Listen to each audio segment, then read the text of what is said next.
Hello everyone, ScootFish here, coming at you with your guide for the road to the Supreme Mega event. This is going on from the 2nd to the 7th, so another little 5-day stretch. And it is a points event in which you will be grinding for items along with fragments for Omegamon Alter-B. And during this event, Omegamon FM, Omegamon, and Mirage Gagumon Burst Mode are playing a part again because you're going to get bonus points for having them. So take advantage of that because this will probably be the last time that we see them contributing to the events. At least for a little bit. Of course, there is the corresponding chip event going on as well, in which you are able to get Supreme Mega Point Specialty Chips to get your points up. And if you've got the Supreme Mega Status Specialty Chips from last time, those are going to take effect now.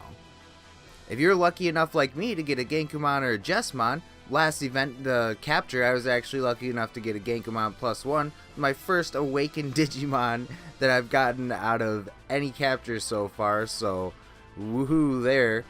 They actually are the ambush specialty Digimon for this one, and will get a defense and special defense boost of ×2. Which may come in handy in the specialty stage that's coming around this time, the Supreme level, in which you will have to face Omegamon Alter-B solo, and you'll face Sword D before him, which we're going to go over that in the actual guide. But yeah, they're going to go after the highest defense guy per usual, so having that extra defense going on with those two could help out a lot. As well as the points awards along the way, you will also be getting some ranking awards at the end of everything, in which we're going to see more Digimon vouchers like the last ranking event. These vouchers will be able to be turned in the exchange for specialty Digimon and chips. Much like the Gabumon and Agumon with the Poison Legacy skills that we had during the last ranking voucher exchange thing at the end of it. So let's get into your event guide. Easy mode is easy mode as expected, where you're only facing a champion, so there's no point in really worrying about that. Normal mode, you're still only getting up to ultimate levels, so it's still just a cakewalk. In hard mode is when you will start to face the big dog. Now in hard mode you will actually face Omegamon Alter-B at the end, but he is a little bit easier than the next coming modes afterward. Having a weakness to bright and still lacking a resistance to fire. Whereas when you hit expert mode, you're going to lose any ability to do much damage with fire because he gains a resistance to it. Now you do still have the weakness to bright to rely on there. But there's also another key weakness that I forgot to mention last time around with Sword D that Alter-B also has. And that is poison. Forgive me for not mentioning that in the last guide, you guys. That's totally my fault, and I did put a note about it in the description of the video, but I know that not everyone sees that. Now, Sword D actually had a weakness going on to poison, in which that was what a lot of people were relying on to get through the event. So those Digimon that you got with the legacy skills of poison from the vouchers during the last ranking event actually came into play. You are still able to prey on that poison effect during this event, and I would definitely suggest to do so. It's probably one of the bigger factors to be able to take advantage of if you are a low level player.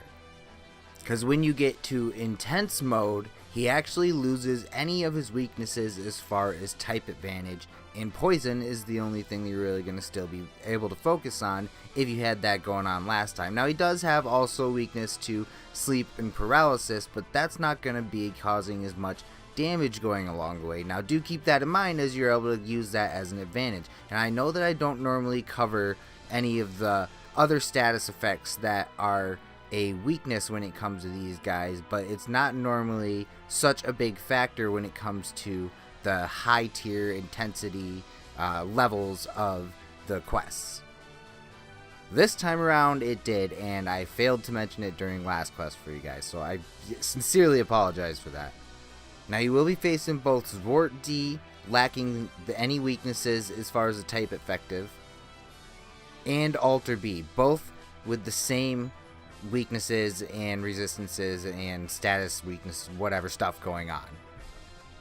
Now Supreme mode is the exact same. You have the exact same weaknesses and everything going on, but you have to face it solo.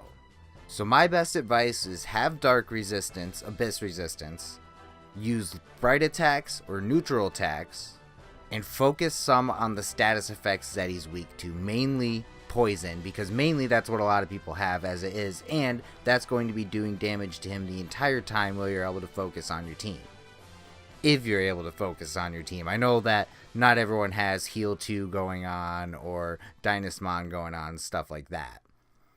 And that is pretty much all there is to know, all there is for me to really cover for you guys. Now, I'm sorry that the video is a little bit later, and that is because I was having a harder time grinding it myself. My Genkumon still isn't maxed out yet. I did get him up to acceptable enough to be running through the stuff, basically.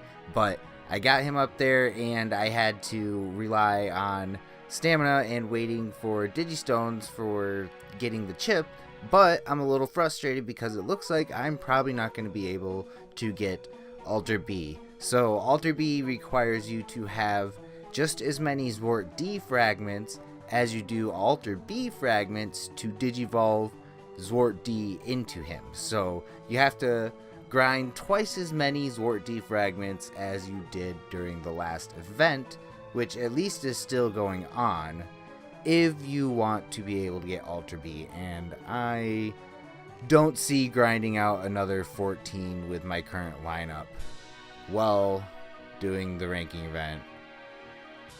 And I'm kind of frustrated about it, so yeah, I'm doing my best, you guys. I still got the video coming out for you guys. I wanted to make sure to grind it all out and have as much knowledge as I could, because I slipped up and screwed up on the poison thing last time, and it was a big factor in the last event, and it's probably a bigger factor in this event even, because you're facing both of them. So it is what it is. Hopefully you guys still found it informative. If you did, make sure to like, comment, subscribe, share, you know, that YouTube stuff down below if you haven't already, and I will catch y'all on the flip side. Peace.